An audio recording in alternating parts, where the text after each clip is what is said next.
தமிழ்நாடு அரசியல்ல இப்போதைக்கு ஹாட்டான டாபிக் இல்ல ஒரு பெரிய அரசியல் புகம்பமே வெடிச்சிருக்குன்னு சொல்லலாம். அதிமுக தலைமைக்குள்ள நடந்துகிட்டு இருக்கிற இபிஎஸ் மற்றும் சிவி சண்முகம் மோதல் தான் இப்போ ஒட்டுமொத்த தமிழ்நாடையே திரும்பி பார்க்க வச்சிருக்கு. இந்த நேரடி மோதலுக்கு பின்னால என்ன நடக்குது, யாருக்கு லாபம், வாங்க இந்த அனாலிசிஸ்ல நாம டீட்டெயிலா பார்க்கலாம். எல்லார் மனசுலயும் ஓடிக்கிட்டு இருக்கிற முதல் கேள்வி இதுதான். மறைந்த முன்னாள் முதலமைச்சர் ஜெயலலிதா அவர்களுக்கு பிறகு அதிமுக சந்திக்கிற ஆகப்பெரிய பிளவு இதுதானா? இதுக்கு முன்னாடியும் பல சலசலப்புகள் வந்திருக்கு, உண்மைதான். ஆனா அதெல்லாம் வெறும் சின்ன சின்ன அலைகள்.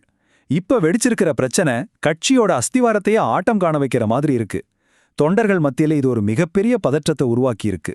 இந்த மொத்த பிரச்சனைக்கும் மையப்புள்ளி சமீபத்துல சிவி சண்முகம் கொடுத்த அந்த அதிரடியான பிரஸ் மீட். கொஞ்சம் கூட தயக்கமே இல்லாம எடப்பாடி பழனிசாமி அவர்களோட தலைமையை ஓப்பனாவே ஒரு விமர்சனம் பண்ணாரு.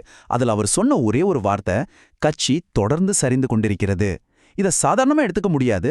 கட்சியின் ஒரு சீனியர் லீடரே இப்படி ஒரு ஓப்பன் ஸ்டேட்மெண்ட் கொடுக்கறாருன்னா உள்ளுக்குள்ள எந்த அளவுக்கு அதிருப்தி போய்ஞ்சுக்கிட்டு இருந்திருக்குன்னு கொஞ்சம் யோசிச்சு பாருங்க. உடனே சிவி சண்முகம் தரப்பு இது ஒரு கிளர்ச்சின்னு ஏத்துக்கிட்டாங்களான்னா கண்டிப்பா கிடையாது. அவங்க வைக்கிற வாதம் ரொம்பவே ஸ்ட்ராங்கா இருக்கு. இது தலைமைக்கு செய்யற துரோகம் இல்ல, மாறாக கட்சியை காப்பாற்ற எடுக்கப்பட்ட ஒரு எமர்ஜென்சி தற்காப்பு முடிவுன்னு ஆணித்தரமா சொல்றாங்க. அதிமுகவோட எதிர்கால அரசியல் இருப்ப தக்க வைக்க வேற வழியே இல்ல, அதாண்ட அதிரடி ஆக்ஷன்ல இறங்கணும் அப்படிங்கிறது அவங்க தரப்பு விளக்கம். சரி, இத்தனை நாள் அமைதியா இருந்தவங்க இப்போ ஏன் திடீர்னு இந்த அளவுக்கு ஒரு கிளர்ச்சியில இறங்கணும்? இந்த பூகம்பத்துக்கு பின்னாடி இருக்கிற அந்த முக்கியமான காரணங்கள் என்னென்ன, அதை கொஞ்சம் அலசி பார்ப்போம். ஓவர் நைட்ல இந்த கிளர்ச்சி வெடிக்கல. இதுக்கு பின்னாடி ஒரு 4 முக்கியமான காரணங்களை தரவுகள் சுட்டி காட்டுது. முதல் விஷயம், தொடர் தேர்தல் தோல்விகளால தொண்டர்கள் மத்தியில ஏற்பட்டிருக்கிற ஒரு விதமான சோர்வு. 2வது, கூட்டணி வியூகங்கள் மற்றும் வேட்பாளர் தேர்வுகள்ல இருந்த அதிருப்தி. 3வது, ஒரு கட்டத்துக்கு மேல சில எம்எல்ஏகள் வெளிப்படையாவே தலைமை மாறணும்னு கோரிக்கை வைக்க ஆரம்பிச்சது. அண்ட் 4வது, இதுதான் கேம் சேஞ்சர். பல எம்எல்ஏக்களோட ஆதரவு மெல்ல மெல்லமா சண்முகம் மற்றும் வேலுமணி தரப்புக்கு ஷிஃப்ட் ஆனது. இதுல சிவி சண்முகம் வைக்கிற இன்னொரு பெரிய குற்றச்சாட்டு, தலைமைக்கும் தொண்டர்களுக்கும் நடுவுல ஒரு பெரிய இடைவெளி விழுந்துருச்சு அப்படிங்கிறது தான். தற்போதைய இபிஎஸ் தலைமைக்கு எந்த ஒரு தொலைநோக்கு பார்வையும் இல்லைன்னும் கிரவுண்ட் ரியாலிட்டியை புரிஞ்சுக்க தவறிட்டாங்கன்னும் அவர் சொல்றார். ஒரு கட்சி தலைமை கள நிலவரத்தை உணரலன்னா இப்படிதான் நடக்கும்னு அவரோட ஆதரவாளர்கள் ரொம்பவே காட்டமா பேசிட்டு வராங்க. இப்போ இந்த குற்றச்சாட்டுகளை தாண்டி ஆக்சுவலான பவர் ஸ்ட்ரகிள், அதாவது அதிகார போட்டி எப்படி போயிட்டு இருக்குன்னு பார்க்கலாம். இந்த இபிஎஸ் வர்சஸ் சண்முகம் மோதல் ஒரு பெரிய அரசியல் போர்க்களமாவே மாறிடுச்சு.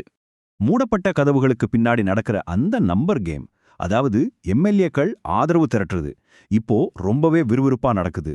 ஒரு பக்கம் தற்போதைய பொதுச் செயலாளர் இபிஎஸ் தலைமையிலான அதிகார கட்டமைப்பு ஸ்ட்ராங்கா நிக்கிறாங்க. இன்னொரு பக்கம் அதிருப்தியில இருக்கிற எம்எல்ஏக்களை ஒன்று சேர்த்து ஒரு மாற்று தலைமையை உருவாக்க சண்முகம் மற்றும் வேலுமணி தரப்பு தீவிரமா வேலை செய்றாங்க.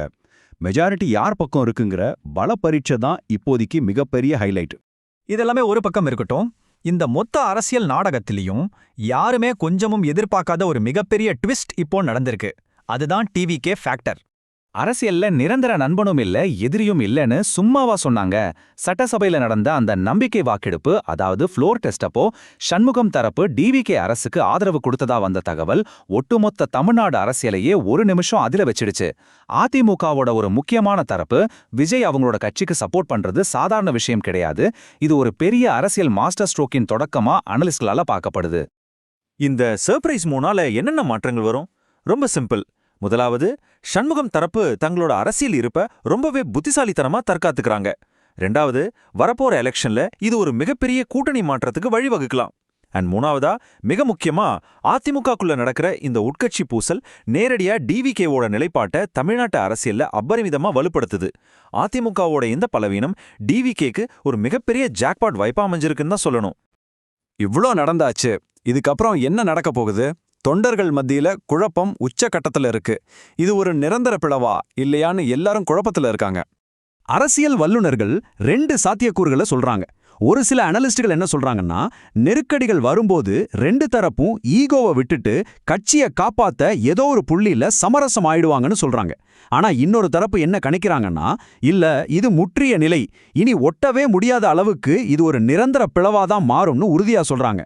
இந்த 2ல எது நடந்தாலும் அது தமிழக அரசியல்ல பெரிய தாக்கத்தை ஏற்படுத்தும். கொஞ்சம் ஃப்ளாஷ்பேக் போய் பாருங்க. ஜெயலலிதா அம்மா மறைவுக்கு பிறகு ஓபிஎஸ் இபிஎஸ் நடுவில் எவ்வளோ பெரிய அதிகார போராட்டம் நடந்துச்சு. அதை தாண்டி கட்சி ஓரளவுக்கு ஒருங்கிணைஞ்சிடுச்சுன்னு நினைச்ச நேரத்துல தான் இப்போ அதை விட ஒரு பயங்கரமான கட்டமைப்பு ரீதியான பிளவா இந்த இபிஎஸ் சண்முகம் மோதல் வெடிச்சிருக்கு. அன்றைய நெருக்கடியையும் இன்றைய நிலையையும் ஒப்பிட்டு பார்த்தா அதிமுக உட்கட்சி ஜனநாயகம் எந்த அளவுக்கு ஒரு பெரிய சவாலை சந்திச்சுக்கிட்டு இருக்குன்னு உங்களுக்கு தெளிவா புரியும். நாம இப்போ ஒரு வரலாற்று சிறப்புமிக்க அரசியல் தருணத்தை பார்த்துக்கிட்டு இருக்கோம். ஈகோக்களை விட்டு கொடுத்து தலைவர்கள் மறுபடியும் ஒன்று சேருவாங்களா, இல்ல இது கட்சியின் நிரந்தர பிளவா? இபிஎஸ் என்ன கவுண்டர் கொடுக்க போறார்? சிவி சண்முகத்தின் அடுத்த அதிரடி என்னவா இருக்கும்? இதுக்கெல்லாம் மேல இந்த செஸ் கேம்ல டிவிகேவோட அடுத்த நகர்வு என்ன? தமிழ்நாட்டு அரசியல் களம் இனி எப்போதுமே பழையபடி இருக்க போறதில்ல. அடுத்தது என்ன நடக்க போகுது?